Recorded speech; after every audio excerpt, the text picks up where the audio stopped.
into the POGCAST, podcast, Pinky Outcast, whatever we want to call it. I am John Abraham, Captain Cool. You know the deal. Alongside of my good buddy, Macho! Macho, 4th of July just hit, brother. How was it for you? It was good. This was my and Lauren's first time seeing the Knoxville 4th of July fireworks show.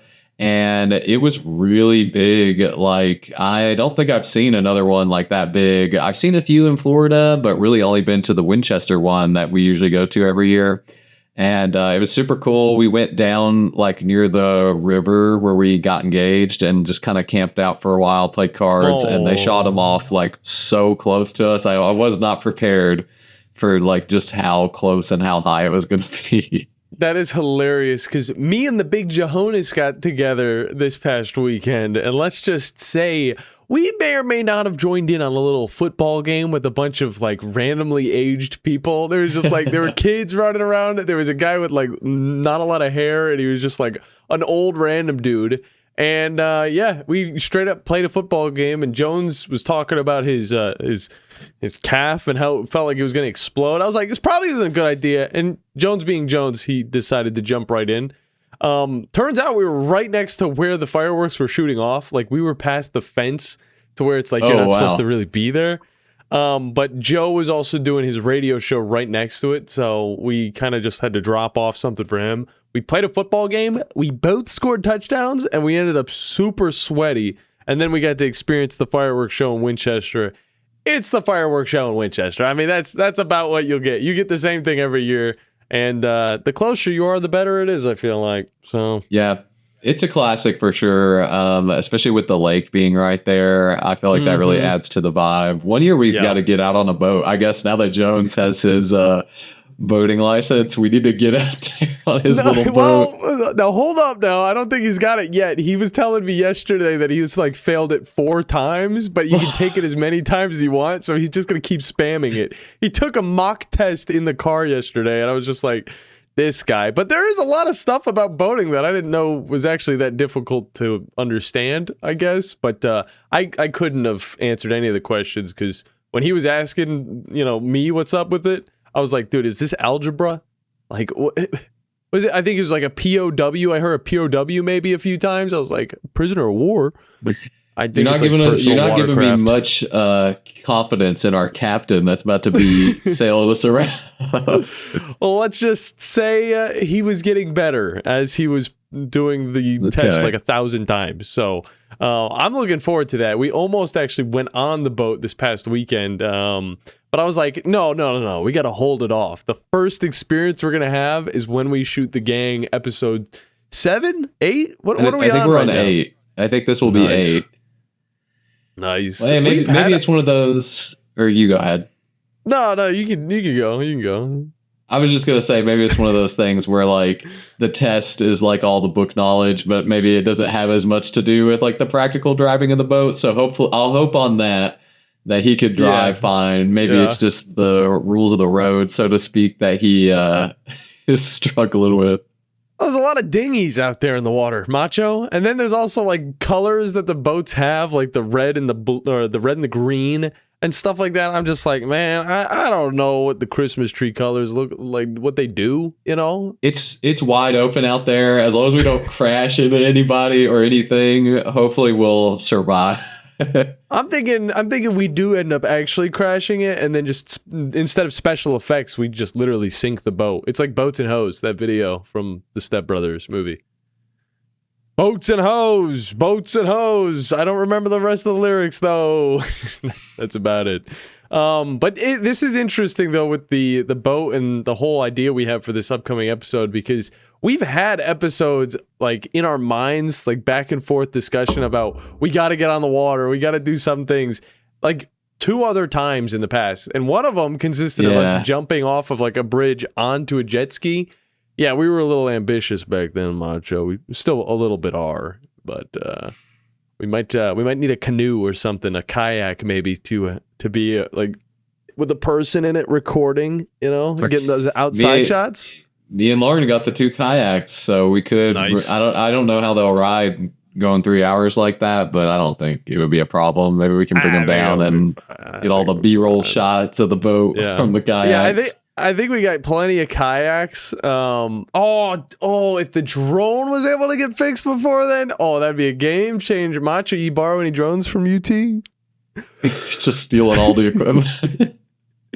These are important tasks we're working on, Macho. The most important shoots, yes. Come on now. And then UT can sponsor it. The sponsors are going to be a big deal. We'll do this right here. Let's just get a bunch of pool floaties, and then we can put the camera on like a little tiny tripod and just like let it float away, like tie string to it so it doesn't get too far. And then we can just let the action. Yeah, it's like that one picture back on like iFunny of the person. I forgot exactly. I think he had like a remote. No. It was a power bank, and it was in the water, and it was held up by two flip-flops. It was just holding it, and it was just like floating in the pool. I was like, that's dangerous, but at the same time, very intuitive. But at the same time, we could also use future John's drone as well. I forgot he's going to be there for that episode. So those drone shots would be funny when it's just like 3 men stranded at sea. Lake. And we're just like, but I didn't want to get scurvy. So that's the reason why we didn't go on the boat this past weekend. Wise decision. I'm not trying to risk anything, but you watch any TV shows as of late, Macho? So I actually wanted to ask you about this because I think I saw you posted about it. Me and Lauren just watched the first 2 episodes of the new Adventure Time side quest thing. And I know you love Adventure Time. So we've only seen the first 2 episodes, but I'm really curious just overall to get your thoughts about that. Well, let me just say this. I am a huge fan of Adventure Time, and I'm glad that you remember. I still have my wallet that I had, like Finn was on one side and Jake was on the other. Dude, I love that show so much. I made an Instagram account just like all about it. I was just getting random fan art, posting it, and then tagging a bunch of people. I've watched the first 10 episodes of the new season. I have not watched any of the newer Adventure Time, like long form, like 40 minutes episodes that they came out with. You've not seen any of those? I haven't seen any of those. Oh my gosh, John. Well, we got to talk a little bit about that. Well, Adventure Time is supposed to be short, 11 minutes and done, man. I don't want 40 minutes of a cartoon. But at the same time, I should pull myself to just watching them. But I will say the new show is a little bit underwhelming. It seems like it's just it is just a remake. It is just like, hey, this is the show that you guys loved. Here are the characters. Some of them got their same voice actors, which is pretty dope. Others, like the big green, well, you haven't got to the episode yet, but like Donnie. I saw him in a thumbnail. Yeah, Donnie. Yeah. Donnie doesn't have the same voice, and it's like a totally different character. And that's how I feel about Finn as well. He's like a totally different character. And I get that he's a year younger, but at the same time, if you're going to make it a year prior to the original series, then why are we seeing some characters that are not there a year prior because they get introduced in the original show? So what I've got to say about it, I don't 100% have the timeline in my head so strictly. So I'm sure there are character appearances that you're seeing that you're like, maybe that doesn't line up. That part I wasn't really picking up on because it's been a while since I've watched it, especially been a while since I've seen the like early seasons. The voice. I kind of feel like the original guy could have done it. I know it wouldn't have sounded as young as he did, but for continuity's sake, much, I should be Finn. My voice is Finn's voice. All right, I could be Finn. I know Jeremy Shada's getting up there, but still. I will say though, after the end of the 2 episodes, the new guy, it was working for me. I appreciate that he brought the same spirit and the same kind of vibe to it, even though it's different. Because and we can talk more about this. I've seen other cartoon revivals, reboots, whatever you want to call it, where they've had to recast people, and not only do they sound different because it's a different actor or actress, but the energy is just completely different. And it's kind of like, I guess I'll see when I see Donnie, how you said it feels like a totally different character. At least with Finn, it's that childish kind of energy, that little boy that like wants to like do adventures and stuff. Like it feels like the same character. It's more like Flapjack in my mind. Because again, it's like it's not just, you know, the actor and the voice. It's also the script writing, and I don't know if the script writing is that much different because I don't know who's all making the show. But it does feel like the script writing is a little bit different. It feels a little bit more forced, I guess, whenever you hear them say their catchphrases and stuff. But that's what a lot of the show feels like. It feels a little bit more forced than it used to. But you know, if you're watching a bunch of episodes in a row, it'll get to the point where you're like, oh, I forgot that this was originally Adventure Time from 2009, you know? Yeah. It's tough.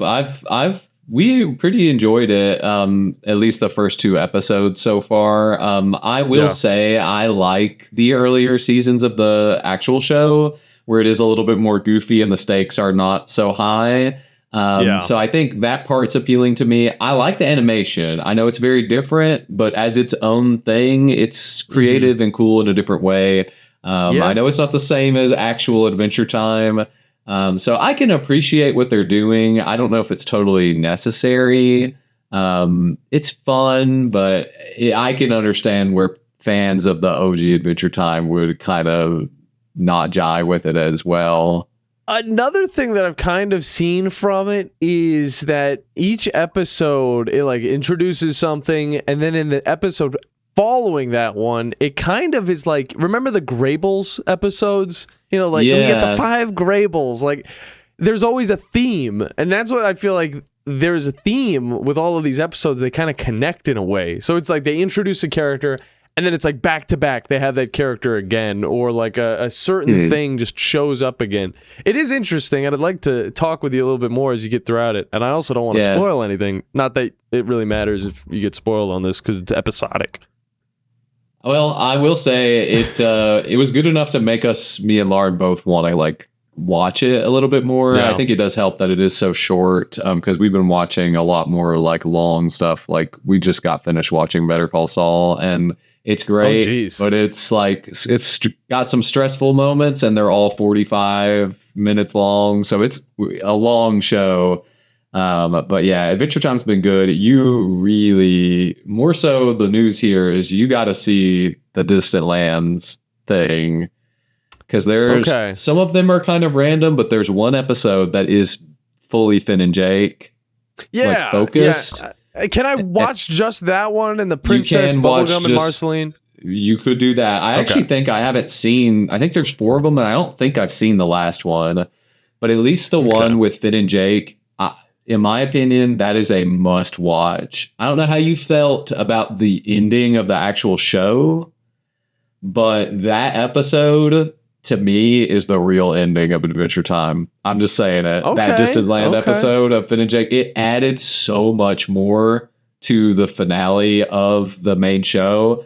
You are doing yourself a disservice if you don't watch it. I'm serious. You got to. Fine. I will watch it, and maybe it'll be to the point where it gets me back into making Finn and Jake content for my Instagram account that I haven't posted on since like 2018, 2019. Which is kind of crazy if I posted that recent because the show has been out or been over for so long. But I mean, there's like more spin-offs coming as well. Like and I think they're all going to have a different style as well. I'm not upset with it. But at the same time, yeah, I guess I'm just not upset with it. I don't mind that they're coming out with more, because there was that feeling that I had like 4 or 5 episodes in where I was like, man, I remember when I wanted to live in Ooh, you know, I wanted to be in this world, dude. And it's just that part I really like about it. So that's what kind of keeps me watching. And of course, the short episodes really help. So it's nice.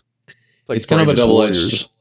Yeah, it's kind of a double-edged sword, because you get more of your favorite meal, but it does run the risk of not being as good as the original or as special because you're getting it so often. I feel the very same way about like Star Wars. Like there are so much new content and not all of it sticks for me. And I kind of feel like I could see Adventure Time going down that hole just because it is so popular. I understand they want to keep making content around it, but I'm hopeful that it won't really. I mean, it's like Star Wars too. Nothing can ever tarnish the original six, and you can always go back and watch those and enjoy them. So. Yeah, and I agree with that. I think with Star Wars, what it can do, like if you just keep going on with the series, is it just gets to the point where you look at it a lot different. Like for me, I didn't watch any past the original show for Adventure Time because I was just like, I'm good. Like I don't need any more. Yeah. This is all that I needed from that show. If they try and go even farther, I don't know if I'll jive with it as much. I will probably enjoy the Distant Lands. I'll probably enjoy, whatever spinoffs they come out with. But if they keep on milking the franchise, that's going to get to the point where I'm like, I might lose track of a show and then I just end up not caring. Like with Star Wars, I don't care anymore about the new Star Wars stuff. Whereas back in the day, I'll rewatch those movies 1,000 times. You could not pay me to watch Star Wars Episode 8. Yeah. Well, only whatever one. You do, you only get one. Only one time. Whatever you do, you at least got to watch that Finn and Jake episode. It literally feels like they made an extra movie to tag on to the end of the show, and it feels very in line with the original show. I'll put it that way. Okay. What is the one episode from Adventure Time that really sticks? Like the first thing that you think of, the first one that sticks with you right now. Go. My absolute favorite episode of Adventure Time, the one I will always go back to and revisit, is the Hitman episode. I think all the jokes with the Ice King where he hires the Hitman to go take out Finn and Jake cracks me up. I mean, I love Tom Kenny. Ice King's probably my favorite character. I find all that so interesting, but he's also got a lot of jokes that really hit with me.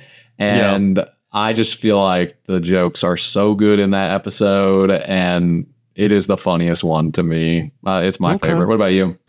I think that it's a portion of the show, and it's that middle portion, a little bit after they introduce like Flame Princess and stuff like that. There are episodes like I think this is a Grable episode, but it was a holiday episode. Obviously, the one where they're in the treehouse, they're watching Ice King's videos. That's a very special episode, as well as the big ice person that finds the little wolf. Like the fire wolf. I think that just, it sticks with me so strongly that I'm just like, anytime it gets around wintertime, I'm like, I gotta turn on those episodes. It's too good. But yeah, I would say those. I'd say a lot of the beginning of that show, they all kind of just meshed together. And I also just binged through it like 3-4 years ago. So yeah. I can hardly even remember the ending. I just know it was a big old Avengers Endgame type fight. Well, you're gonna get the second ending, so you're gonna okay. I might in my opinion. I might have to watch it tonight. Hey, if you want to wait around, I'll watch it with you one day because it was that good. I've seen it a few times. But a few times. I watched it with Kaysen, I watched it with Lauren, and I watched it with myself. I guess the first time I saw it, so I think I've seen it 3 times now. It's really good. The last thing I kind of wanted to add about Adventure Time, I'm kind of curious, like, did you watch any of it on TV, like when it first was like airing? Did you have the feeling, and maybe this is just coming from like my younger brain, but when the show was first out and they just had little, I'm talking minuscule teases of the Mushroom War and all that like deeper lore, there was a part of me that was like so interested to find out what that story was. What is the zombie arm? Like that kind of stuff. Yes. I remember looking up YouTube videos and like being so into that. And that was like a really special part of that show. And I don't know, it was very interesting to finally see that all revealed now that we can like see the whole show. The more that you talk about it, the more I'm just getting flashbacks of the great moments of Adventure Time. Whenever they met Prismo, like that episode was amazing. The pickles in the hot tub. That episode was great. Like the Lich and the first time whenever Princess Bubblegum falls into the acid. And then I'm like, this is totally changed. It was going the game. Way dark compared to what they initially had shown. I remember... I think it was around whenever we started getting the episodes with the Ice King's past that I stopped watching the show weekly. Like I was watching it every single week, but I remember the last time I watched like a new episode, I was on a trip down in Florida or something like that. And I was like maybe 13, 14 years old. Yeah. So it's wild. I remember seeing some of the Ice King's backstory for the first time, and I remember that like blowing my mind. Like that whole episode with him and Marceline where they are like in the past and he's like transforming. Making my way in the world today. Yeah, takes that episode, I I remember thinking like, man, this is peak science fiction. This is like so cool. And I'm glad they kept up with that as the show went on. I don't know. It's kind of weird. Like I didn't finish it until I was much older. And I think it lost a little bit of that mystique as I was older and watching it back again. But that is something I'll always remember very fondly about the original part of the show when I was kind of like watching it on TV as a younger like teenager. I think even though I let go of like watching it all the time, there was an instance where I was still watching the episodes, even though they were a little bit late. Like I still watched the episodes all the way up until I think it was whenever his dad came along. Because his dad was just annoying. He loses his hand. That's when I was just like, what's this show? Like everything's changing. And I was like, we're already 6 seasons in and now everything starts changing. Like it's like we're getting to the end times. And I always felt like it was because of Jeremy Shada's voice just getting deeper and deeper as the seasons went on. I was like, they're rushing it to the end. But you gotta love just the fact that they're keeping some of the voice actors for the new season. It's awesome. Yeah. And don't worry, you'll get plenty of Ice King soon enough, Macho. That's what I love to hear. Princess, I think it's Princess Idiot is like the new. There's some weird episodes. They introduce new princesses. You got to watch the rest of it. It's fun. I think we will. It's short. It's fun. Very easily digestible. So I think we'll stick with it. So I'm kind of curious. Adventure Time's doing some spinoffs, but I think here soon we're getting the second season of the revival of King of the Hill.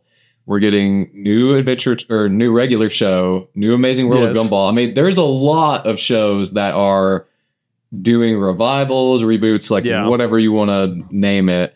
I'm kind of curious. I think are they still doing new seasons of Futurama and their like comeback thing? Yeah, I think they're doing it once every year. So I think we're gonna wait for 2026. I think 2025 was the last year. So it seems like they're going at that pace because there's 3 new seasons starting from 2023, 24, 25. Yeah. But I don't know. So I don't know if they're gonna. I don't know. I haven't watched all of the new episodes of Futurama, so I don't know if they've tried to end it already. I haven't either. I'm curious to just hear what your thoughts in general about like bringing back shows are, because there's others that have happened before, like Samurai Jack and stuff like that. And I feel like some of them are very successful and work really well, and they're necessary. I feel like a lot of them are very unnecessary. You also get into like the voices of the actors either changing or being replaced, like we talked about with Finn.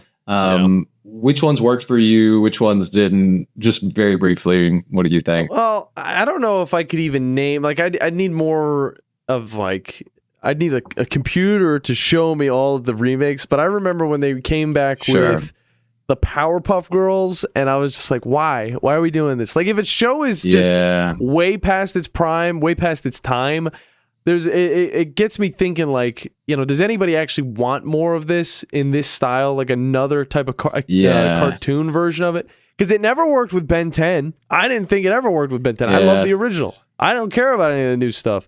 I think that the Avatar movie that I don't even think has come out yet. I know it came out on Twitter early because somebody accidentally released it. But like, I think that's the way to do it when it comes to like the older IPs that are really cool. But at the same time, if you got an IP that can make money, like an Adventure Time, like a regular show, even I guess like Amazing World of Gumball, which I don't mind the new season. I think the new season is the closest to what the show originally was. Outside of regular show, I've not watched the Lost Tapes yet. But like the way that Avatar is doing their reboot, and I know it's probably not even a reboot, but it's just the future of it. I think that's the way to do it for a show that people love. They want something that is a little bit more gritty, and they get it. Like Power Rangers, they got a little bit too gritty, maybe. Teenage Mutant Ninja Turtles got a little too gritty. They had to tone it back. That's something where you're riding a fine line, but if you're not doing live action and you're just doing a cartoon version, I feel like you can succeed at like time, as long as you keep all the same characters and try and at least keep it consistent to what the story was all about. So I gotta say, I've seen clips of the new King of the Hill. It looks horrible, man. I don't care about it at all. So to start, the King of the Hill reboot season was actually really good. Me and Lauren watched through the entire show, and then about the time we finished, around the time that the new season came out. Yeah, I don't know, man. They had some character voice actor replacements that really did not work for me. But outside of that, the actual like new content in the story, we were actually kind of on board with it. Really connected to some of the plot lines from the past episodes that we really liked, and they actually like continued on it. So I'll say that about King of the Hill. I understand it's not everybody's cup of tea. It's just, I don't know. I guess I've just never liked, I've never been really on the King of the Hill stuff.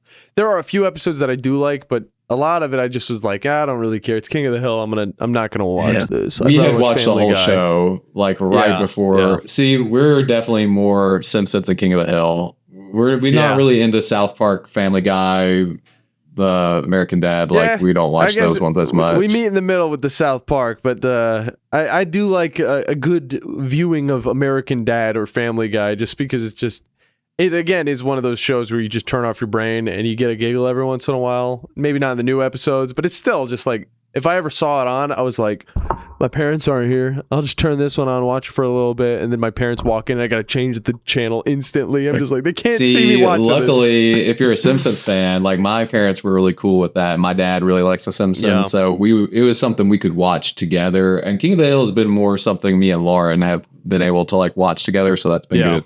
But anyways, back to just like the broader conversation about reboot remake.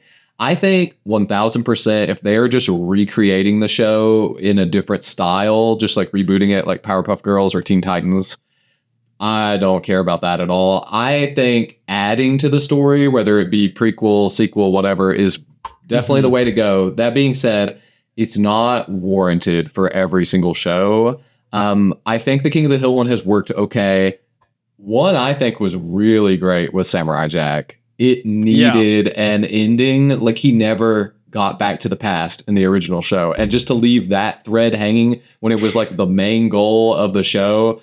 So I'm so glad they did that one. The Adventure Time one, the Distant Lands one, definitely worth it. The new one. A lot of these, they're borderline unnecessary.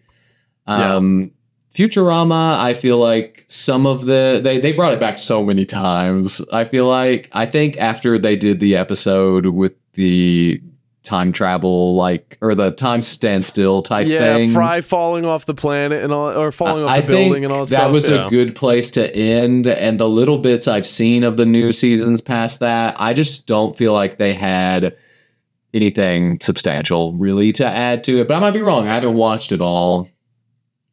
So I'm only a few episodes in, and it's like you can see that they're trying to tend to like the newer technology of the world, which I don't mind. I don't think it's bad, but at the same time, it starts as a continuation pretty much of the original. So it's like it's just more of the same, just more modern. So obviously it can hit or miss on some of the jokes, and you'd hate that it's just like tragically hip, because that's the one thing I worried about the most about a show that is that old. But yeah, that's how I felt about it. But I agree with you on if it's a remake, I don't care. Like that's not for me. That's for the future demographic, the kids, the new kids. And it sucks that they got honestly they don't need it with though. Stuff like that. They could just go back and watch the old show and experience it for the first time. Especially now that technology, you can access all shows, all movies, pretty much at any time on demand. So there's really not even a reason to be constantly remaking. Like they could just put that stuff back out on TV or the theater or just on streaming is where the kids are going to watch it. But I totally agree. Well, Macho, I think that wraps up this little bit of the POGCAST, POGCAST, Pinky Out Gamecast, whatever we got to call this new version of it. All three names. All on it every time we'll have it all on the cover photo for this first episode. But this is it, man. This is the new thing, and whenever we're spread apart, we got to make content, we got to hang out. This gives us a good reason to go all out and also get to know we're up to, because we're busy all the time. And if we allocate a little bit of time to talk to each other, like you should, the listener should, with their families, make sure you hang out with your mom. Tell her that you love her. All right? Then, we'll get to stay in touch quite a bit often more, possibly, maybe. Maybe we'll get Jones on here next week. Instead of me, it's Jones and Macho. We got to get Jones on, and he's going to have the potato quality, like, phone, microphone. I think literally he needs a potato, like, in the shy as his microphone. Did we just get him on for, like, a 10-minute segment, and then just like, all right, Jones, see you later, alligator. She's like, see you guys, I'm going to go play Ark. All right. We gotta get on there with him, and we gotta play something. I'm never gonna play Ark ever, Macho. He's got Game Pass, so I mean, we all got it. Does we just gotta get on and he play asked something. if we have Game Pass. Maybe he doesn't have Game Pass. I don't freaking know. That's for the next episode. We'll talk about Game Pass, the price fluctuation, floppy disk that's going on. Either way, I guess I'll talk to you later, Macho. I'll talk to you later, man. I hope you stay pinky and all that good stuff. Jablinski Games. Just catch you later, alligator. That's what he said, right? That was his thing. Whatever happened to Jablinski Games? And that's the end. We're done. He never finished.